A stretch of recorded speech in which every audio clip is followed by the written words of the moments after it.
Hi guys, it's Nunu and I'm here with you in this assignment, Frequently Asked Questions FAQ. What is this assignment about? Let's find out.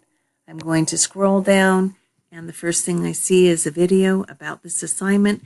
This is a video you're watching and listening to now.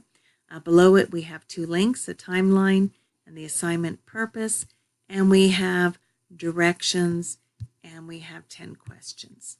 Okay, let's go ahead and read the directions first. Answer frequently asked questions, FAQ 1 through 10 below. Use this Q&A information to help you answer the questions.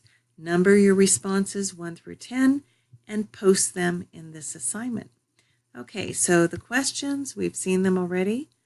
They're 1 through 10 right here.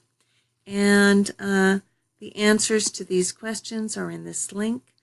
The Q&A information, and this information is very valuable to you.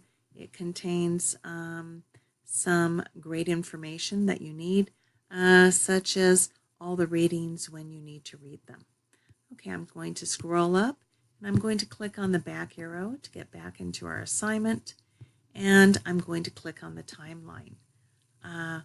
What is the FAQ timeline?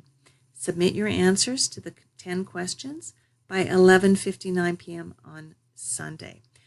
If you cannot meet this timeline, go over here to Inbox in the left menu and email me. Let me know what's up and I'll do my best to help you. Okay, I'm going to click on the back arrow. It'll take me back into the assignment, and I'm going to click on the assignment purpose. FAQ assignment purpose.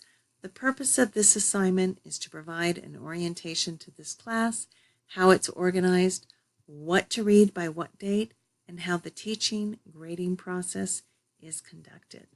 Okay, let's click on the back arrow here, and this will take us back into our frequently asked questions FAQ assignment. And I'm going to remind you that I'm here in Inbox. If you have any questions or concerns about this assignment, anything is not clear, email me here. You're never bothering me. You're never emailing me too much. Email me as much as you need to until an assignment is clear to you. Okay, so let's get started on this assignment, Frequently Asked Questions FAQ, which will give us a good orientation to this class.